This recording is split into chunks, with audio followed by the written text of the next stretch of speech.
Welcome to the Dark Docket, where Britain's hidden crimes and untold stories come to life.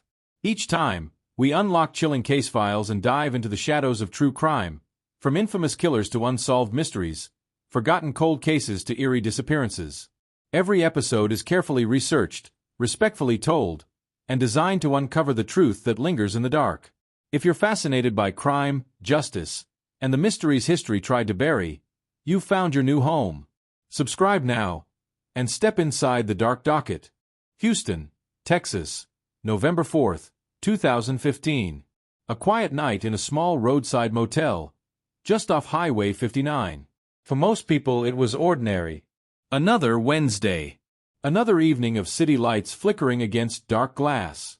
But inside one room, something unimaginable had taken place.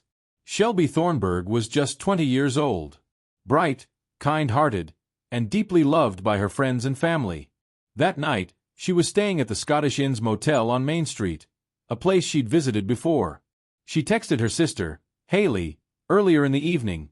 Small talk, laughter. The kind of messages you send when you think you'll talk again tomorrow. But tomorrow would never come. Just after midnight, a cleaner entered room 118. The lights were still on, the bed unmade, and there, on the floor, was Shelbey. She had been brutally attacked. The struggle was clear. But what stunned investigators most was how silent the crime had been. No screams reported. No forced entry. Whoever had done this had likely been someone she knew. Within minutes, Houston police sealed off the scene. Officers stood in the rain, radios crackling softly, the blue lights flickering against the wet pavement. Possible homicide, one officer said quietly into the receiver. Inside, detectives began piecing together fragments of a night that had spiraled into horror. Her phone was missing. Her keys were gone. And yet, there was no sign of forced entry. The killer had walked in easily, and left just as calmly. Hours later, across town, Shelbey's sister Haley got the call. They said she was gone, she recalled. I dropped the phone. I thought they had the wrong person. They had to. But they didn't. Her little sister, her best friend, was gone. And the nightmare was only beginning. When Shelbey Thornburgh's body was discovered inside that small motel room, the world around her seemed to stop. But for detectives, that moment marked only the beginning of a darker mystery. What happened inside room 118? Who was the man she was last seen with? And why, nearly a decade later, does justice still feel so far away? Detectives from the Houston Police Department's Homicide Division arrived at the motel before sunrise. The scene was chaotic. Paramedics, officers, flashing lights. But as dawn broke, the horror became clearer. There were no signs of forced entry. No defensive wounds suggesting a struggle. But the brutality of the attack told a different story, a personal one. Forensics began their meticulous work. Fingerprints dusted from the doorknob. DNA swabs taken from under her fingernails. Fibers, hair strands, and blood patterns all photographed in painful detail. They found a single male DNA profile, a clue that would drive the investigation for years. Back at the station, detectives worked through her phone records. Messages showed she'd spoken to her sister, Haley, earlier that evening. Casual, loving, normal. Nothing hinted at what was about to happen. But the last call on her phone was to a man she had only met a few days before. A name that would come up again and again. And yet, no one has ever been charged. Haley remembers that week vividly. The sleepless nights. The constant ringing of reporters. And the silence from the people who were supposed to protect her sister. They told me they were doing everything they could, she once said. But how do you trust that when your sister's killer is still free? Houston's crime labs worked tirelessly. The DNA evidence was uploaded to CODIS, the national database. Weeks passed. Then months. No match. Detectives began to fear what so many families of victims already know too well. Sometimes, justice isn't delayed. It's denied. But the story didn't end there. Because Shelbey's death was not an isolated act of violence. Soon, other women in Houston would be found murdered. And the similarities were chilling. A predator was moving in the shadows. And Shelbey's case was just the beginning. By early 2016, months had passed since Shelbey Thornburgh was found murdered inside that small motel room. But the answers still hadn't come. The DNA profile was clear, the evidence was strong, and yet, the database remained silent. No match, no name, just an invisible fingerprint of a killer walking free. For most cases, that silence means the trail grows cold. But in Houston, silence was about to become something far more sinister. Detective notes from Shelbey's case began to intersect with others. Unsolved homicides. Women, young, vulnerable, found in eerily similar circumstances. All within a few miles of one another. Different victims, different years, but the same pattern of violence. Each woman was found alone, in a motel or apartment. Each crime scene showed signs of strangulation and extreme force. And in nearly all of them, the suspect had vanished without a trace. Detectives started comparing DNA samples. One by one, reports came back from the state lab. The same male profile appeared in at least 2 other unsolved murders, both women killed between 2013 and 2016. One in North Houston. One near the Texas Medical Center. Whoever he was, he had been there all along. The press began asking questions. Local journalists dug into police reports and discovered more than a pattern. They uncovered neglect. Cases filed away too quickly. Witnesses not re-interviewed. And families left to search for answers on their own. Haley, Shelbey's sister, refused to stay quiet. She contacted other families, built timelines, even traveled across Texas meeting people who'd lost someone in the same way. Each time, she heard the same story. The police told us they're still investigating. But months turned to years, and no justice came. Through online forums, true crime communities, and social media, the victims' names began to resurface. Shelbey Thornburgh, Jessica Riley, Amber L. Women whose stories had faded into news archives. Now, their names were being spoken again, not as headlines, but as lives. The FBI took notice. The pattern of DNA matches suggested a serial offender, someone transient, possibly traveling between Texas cities. A man who targeted women he perceived as vulnerable. Someone who knew how to disappear before dawn. The theory chilled everyone working the case. Because if the same man was behind them all, he'd had years to perfect his violence. Haley said it best in an interview. "I don't care how long it takes. I'll say her name until someone listens." And she did. Every social post, every interview, every candlelit vigil, Shelbey's story refused to fade. Because behind the headlines and statistics was a sister, a daughter, a dreamer, and a city still haunted by the man who took her away. But sometimes, patterns lead not to answers, but to deeper questions. And as the trail circled back to one man, a familiar name from Shelbey's final days, the truth would test the very definition of justice. For most families, time is a healer. But for the Thornburghs, time only sharpened the pain. Months had turned to years. And still, no arrest. No answers. No justice. At the center of it all was Haley Thornburgh, Shelbey's younger sister. In the early days after the murder, she could barely speak her sister's name without breaking. But over time, something in her changed.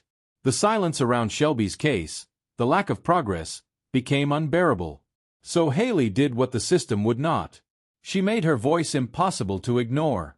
She built pages, websites, hashtags, and slowly, an online movement began to grow. Justice for Shelbey became more than a slogan, it became a promise. A gathering place for truth seekers, for other families, for anyone who believed that forgotten cases deserve a second chance. Through late-night live streams, interviews, and Facebook posts, Haley poured out her grief to the world. And people listened.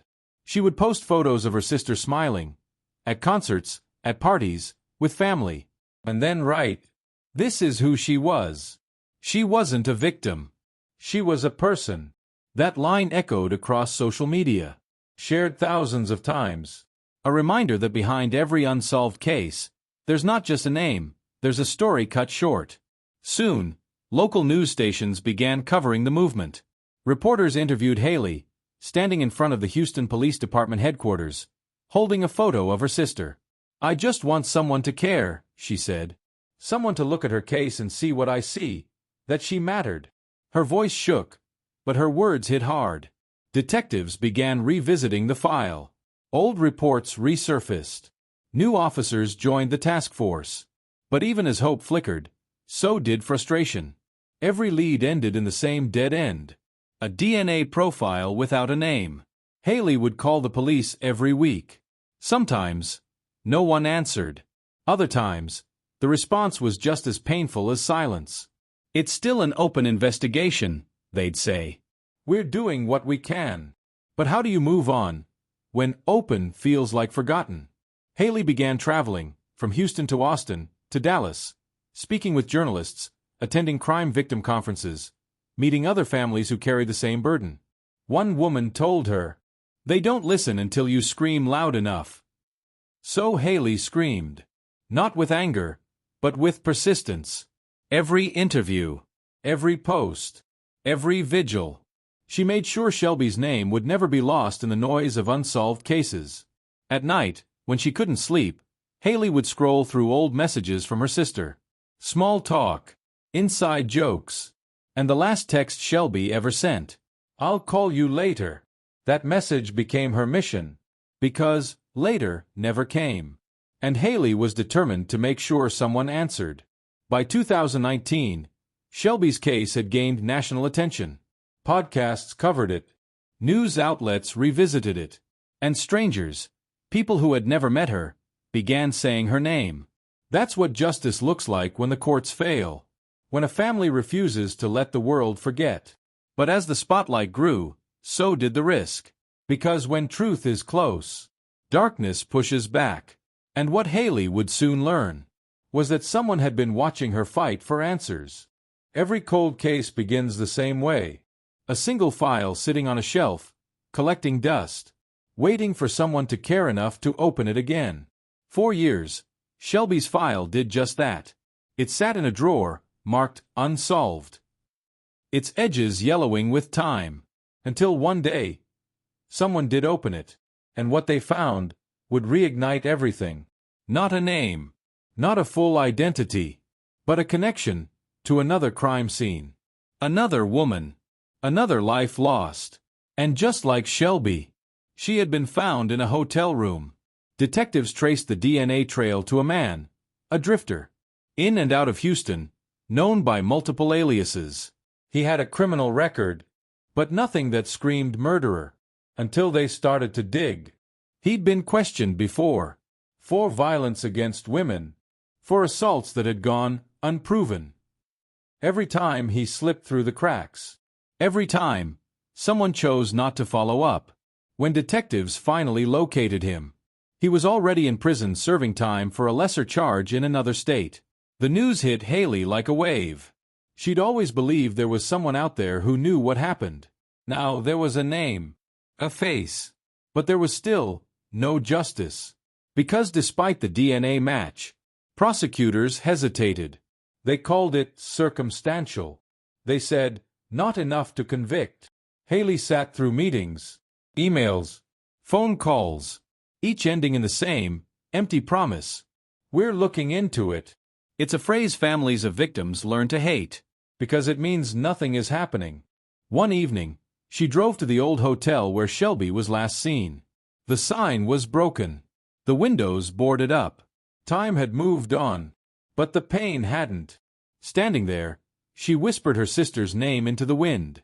And for a moment, it felt like Shelby was still there, caught between this world and the next, waiting to be heard. Later that night, Haley made another post. "I know who you are, and I won't stop until everyone else does too." It wasn't anger that drove her anymore. It was exhaustion. Years of waiting. Years of begging for a system to care.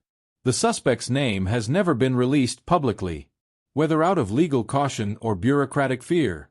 The truth remains locked behind red tape. The case, officially, is still open. But unofficially, it's another cold case buried beneath silence.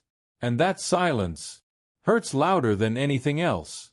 Shelbey Thornburgh was 20 years old. She loved music. She had dreams, plans, and a family that adored her. And all of it ended in one night. Her story isn't just about a murder. It's about a system that fails those who can't fight for themselves. And a sister who refused to let her fade into statistics. Soft piano fades to a single lingering note.